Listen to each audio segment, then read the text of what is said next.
Develop schedule is the fifth of six processes in the schedule knowledge area. It is the last of the planning processes. And so what this process, develop schedule, does, essentially it's the integration of this knowledge area. So what we're doing is we're taking pretty much everything we've created so far in this knowledge area and a few other things like resource requirements and resource calendars and team assignments. We're blending it all together into a schedule. So I'm taking my activities, my predecessors, my duration estimates, my resources that are assigned, resource counters so I know when the resources are supposed to be working, possibly a contract or agreement could be an input which could influence things in the schedule as well. So I'm analyzing how all that's coming together, and I'm looking at it and saying, is this schedule going to tell as true as possible story of what I'm trying to accomplish with the project to give me the desired outcome? I'm also going to focus on critical path analysis, or a critical path method to be precise, but analyzing that critical path so I know what has to be done today, tomorrow, etc., or the dates are going to slip.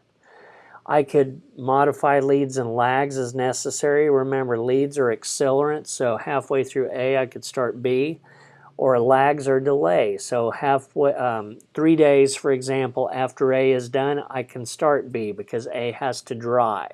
Or if I order it with A, it takes 3 days to arrive before I can install it and set it up with B, for example. Now, if we're doing agile release planning like Scrum with sprints, we could also be doing that here as far as a product backlog and what have you. But coming out of this process, we're going to have three things, and if you're familiar with popular scheduling software, they're all going to be in that same file that gets created. It's just what view you pull up and are looking at. So the project calendars are going to tell you what should be done today, tomorrow, the next day, and who should do it. The schedule baseline is the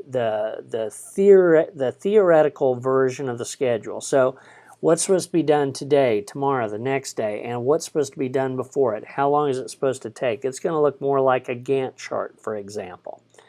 And then your project schedule is your living, breathing document. So it's going to be kind of an offshoot of that schedule baseline. So if something was supposed to take 3 days long, but it took 5, you're going to see that ripple effect with the project schedule. Again, remember, this process is kind of the integration of this chapter. It pulls together everything we've done so far into an overall integrated schedule.